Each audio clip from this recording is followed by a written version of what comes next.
नरेंद्र मोदी से एक मुलाकात की बड़ी चर्चा हो रही है, उसकी बात हम करेंगे, लेकिन ब्रेक से पहले हम गुरुग्राम में जिस तरह हर साल बाढ़ आती है, बाढ़ वो वाली बाढ़ नहीं, बारिश से जो बाढ़ आती है वो नहीं, ये जो नालों में जो पानी नहीं जा पाता उससे जो बाढ़ आती है, उस पर त्रिपाठी जी कुछ बोलना चाह रहे थे। मतलब ये सचमुच देखिए, जो राव इंद्रजीत ने कहा है वो बात एकदम सही है कि कांग्रेस के समय में, कांग्रेस सरकारों के समय में हुआ, लेकिन वो उसके हिस्सेदार हैं वो उन्होंने नहीं बताया था। गुरुग्राम में सब कुछ ऊट पटांग डेवलपमेंट हुआ, जिसमें प्राइवेट बिल्डर्स को एकदम नियम कानून को ताक पे रख के सब कुछ दे दिया गया। उन्होंने पहले बिल्डिंग बना ली, उसके बाद सड़क सोचा। और जहां हम खड़े हैं इंडिया टीवी के स्टूडियो में, ये नोएडा में, यहां क्यों पानी नहीं भरता है? क्योंकि यहां पहले अथॉरिटी ने जमीन ले ली, सड़क बना दी, सीवरेज सिस्टम बना दिया, उसके बाद कहा। और वो किसी एक सरकार का नहीं, जब से नोएडा की प्लानिंग हुई है तब से लेकर आज तक सरकार दर सरकार ये बेहतर होता गया है। तो गुरुग्राम में ये क्यों नहीं हो सकता? और जो इंद्रजीत साहब ज्ञान दे रहे थे, वो ज्ञान अमल में आ जाए ना भाई।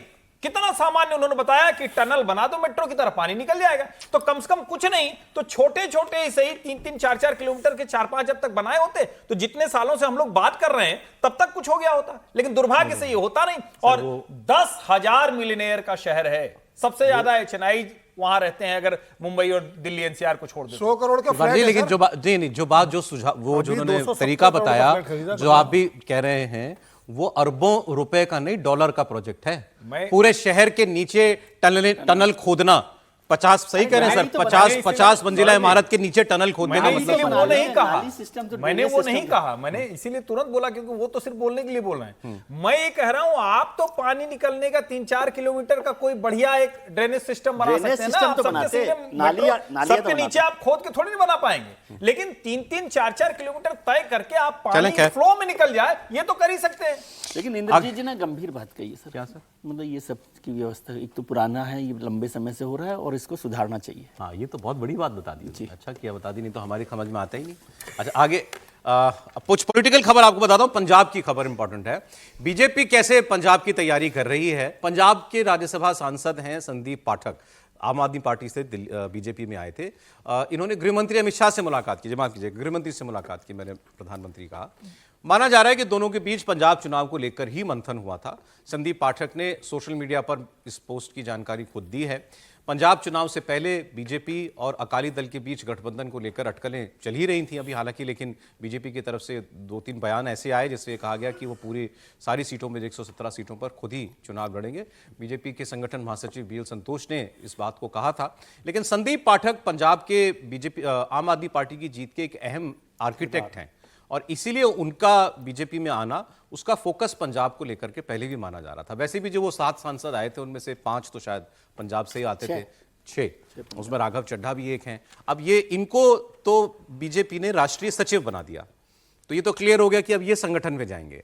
ये चर्चाएं चल रही हैं, ये चर्चाओं में ही है, कितना आगे होगा पता नहीं, कि राघव चड्ढा शायद मंत्रिमंडल परिषद में जो है उनको जगह मिल सकती है, क्योंकि पंजाब को आगे दिखाना चाहती है अपनी प्रायोरिटी में भारतीय जनता पार्टी। तो इस मीटिंग की हम लोग बात कर लेते हैं एक बार पहले। समीर जी, क्या खबरें हैं? संदीप पाठक को कैसे यूज करना चाहती है बीजेपी और क्या मंत्रिमंडल परिषद में जगह पंजाब से किसी को मिलेगी?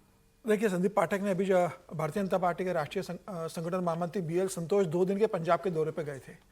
उनके दौरे पर जाने के पहले BL संतोष जी को संदीप पाठक ने पंजाब का 117 सीटों का एक डिटेल प्रेजेंटेशन दिया था और इन्फॉर्मेशन दी कि आम आदमी पार्टी ने वहाँ कैसे काम किया है, कैसे सरकार बनी है और 117 सीटों पर भारतीय जनता पार्टी कहाँ मजबूत है, कहाँ आम आदमी पार्टी मजबूत है और आम आदमी पार्टी को किस तरीके से किन सीटों पर आया जाए, उसका बहुत अच्छा प्रेजेंटेशन उन्होंने दिया था।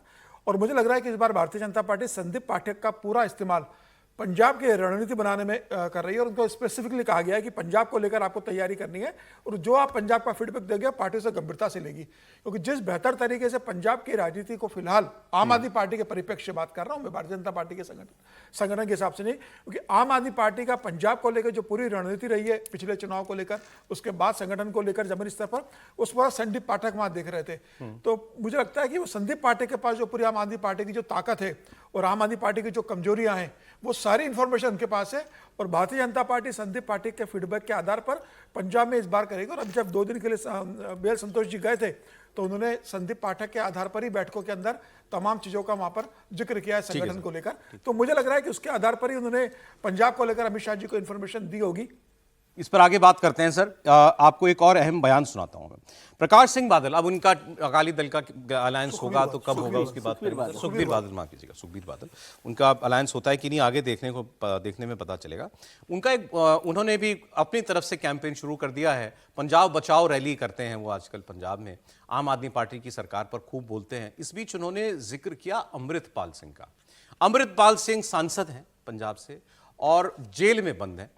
जेल में बंद हैं ये भड़काऊ बयान देने के इल्जाम में। इनके ऊपर शायद रासुका भी लगाया हुआ है, वो पर लगा हुआ है। सेपरेटिस्ट माने जाते हैं और इन्होंने एक पॉलिटिकल पार्टी भी बना रखी है। इनके पॉलिटिकल पार्टी को वोट ठीक ठाक मिल जाते हैं और इस चुनाव, इस असेंबली इलेक्शन में उनकी पार्टी को भी एक छोटा प्लेयर माना जा रहा था। तो इन्होंने अपने भाषण में अमृतपाल का खूब जिक्र किया। अमृतपाल की पार्टी का नाम है वारिस पंजाब दे। तो इन्होंने कहा कि ये कहां से वारिस हो गए पंजाब के। दुबई से आया था, छोटे छोटे बाल रखता था, अचानक आकर के इसने ये फ्रंट खोल लिया, लोगों को इसने बरगलाया।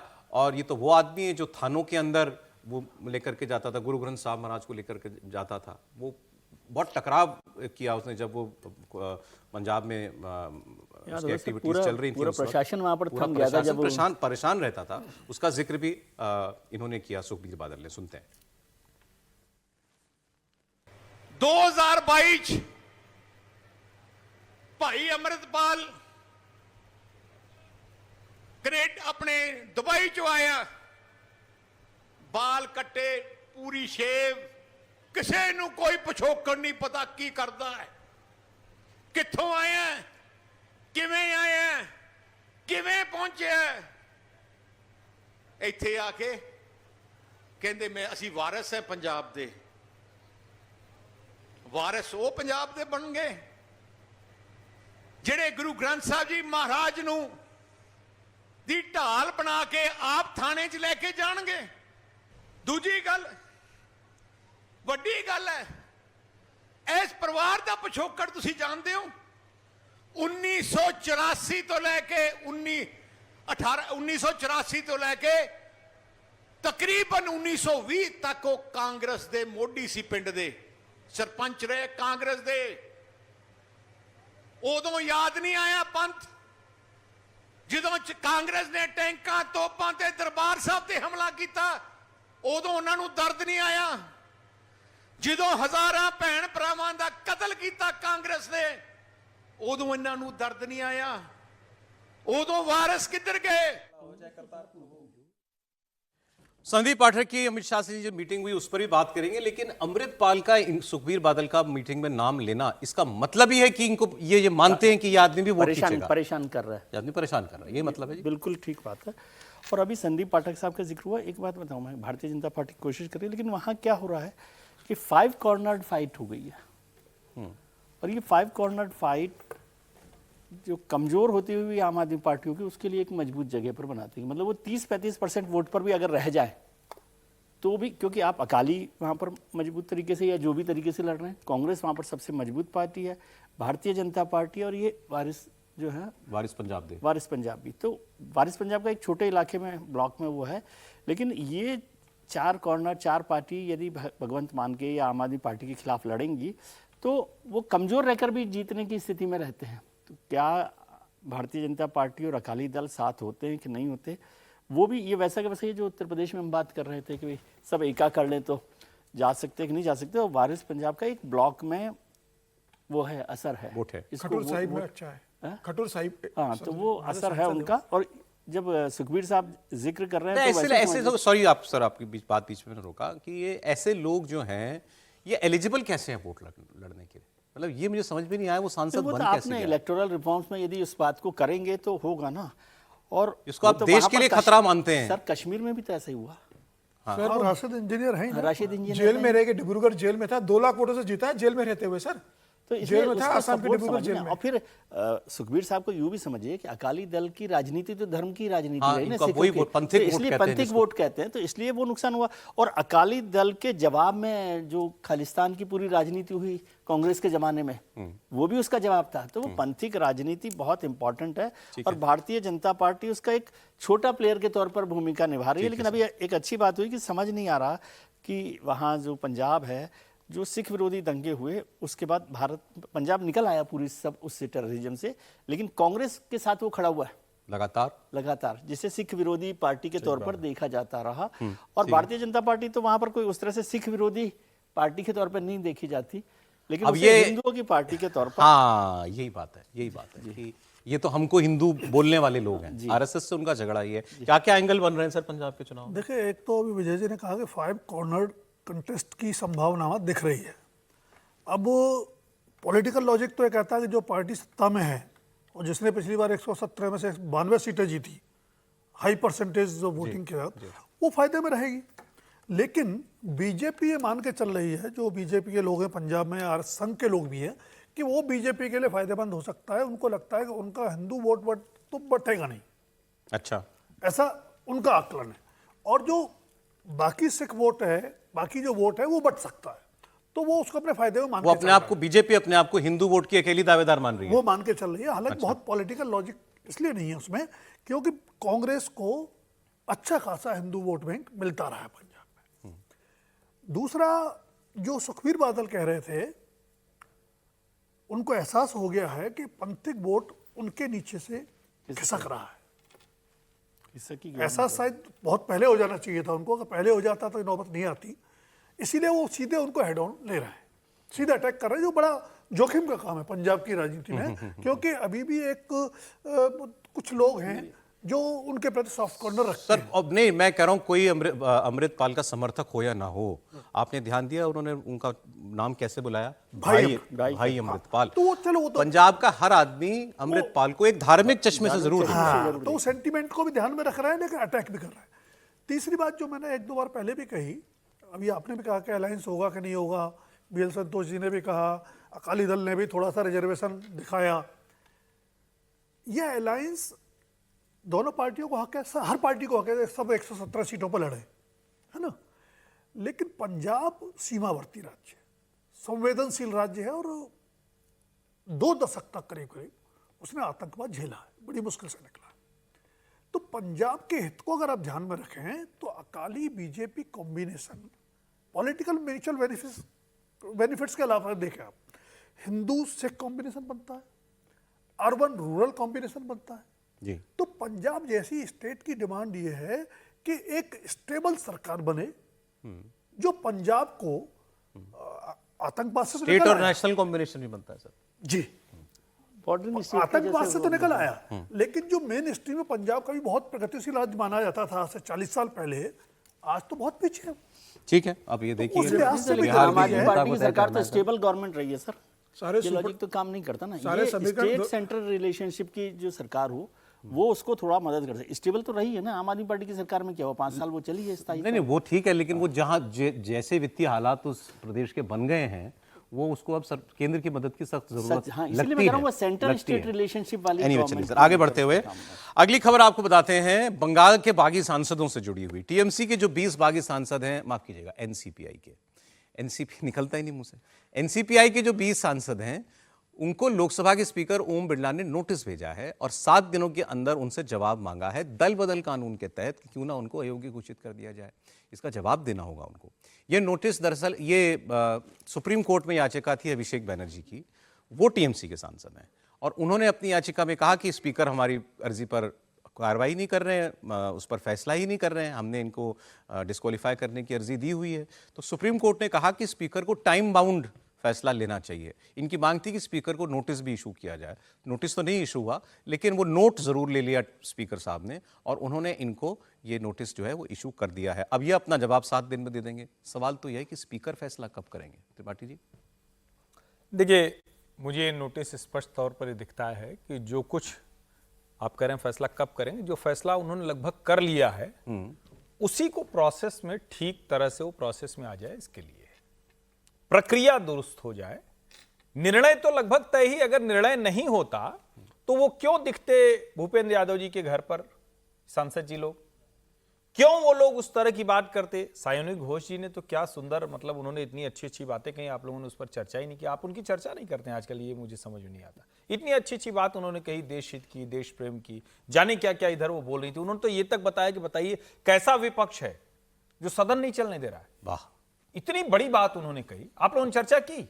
आजकल सब सांसद गंभीर बात कर रहे हैं, नहीं, बड़ी बात लेकिन कर इसके बावजूद सौरभ जी पूछ रहे हैं कि वो निर्णय कब लेंगे ओम बिरला जी, ये प्रश्न है। नहीं, वो प्रक्रिया को दुरुस्त कर रहे हैं।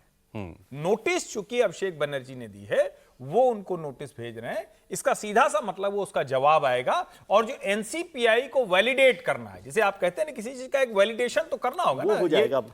मतलब पार्लियामेंट्री प्रोसेस है, ऐसे तो चलेगा नहीं। तो जो अगर मान लीजिए कोर्ट में जाएगा, तो सुप्रीम कोर्ट के सामने वो प्रोसेस ठीक होना चाहिए, उस प्रोसेस की तैयारी है। देखिए, ऐसा मानने वाले बहुत सारे लोग हैं, कानून के जानकार, जो कहते हैं कि इस बार ये इस काम में बीजेपी थोड़े वीक विकेट पर है। ये एनसीपीआई में विलय जो इन सांसदों का हुआ है, ये शायद ना टिक पाया अदालत में। स्पीकर साहब जो फैसला करें वो ठीक है, वो भी अपने लॉजिक, कानूनी लॉजिक के हिसाब से ही देंगे, लेकिन ये शायद उतना आसान नहीं है। देखिए, ये पहले दिन से कहा जा रहा है, लेकिन हम लोग इस पर अलग अलग कई चर्चा कर चुके हैं। और जब तक ये पार्टी और पार्लियामेंट्री यानी संसदीय या विधायक वाला दल, इसको आप अलग अलग करके देखने की इतनी गुंजाइश रखेंगे, ये मामला कोर्ट में एनसीपीआई के पक्ष में जाएगा। आप कैसे रोक सकते हैं? अगर 2/3 सांसद उठकर पूरे के पूरे चले गए, वो कह रहे हैं कि भाई हम इस पार्टी में हैं और इस पार्टी के साथ हम हैं, तो आप उनको रोक नहीं सकते। सर, एक बड़ी खबर आ रही है त्रिपाठी जी इस वक्त, आरक्षण में जो सुधार की मांग करने वाले लोग हैं, प्रदर्शनकारी हैं, उनसे मिले हैं केंद्रीय मंत्री जेपी नड्डा।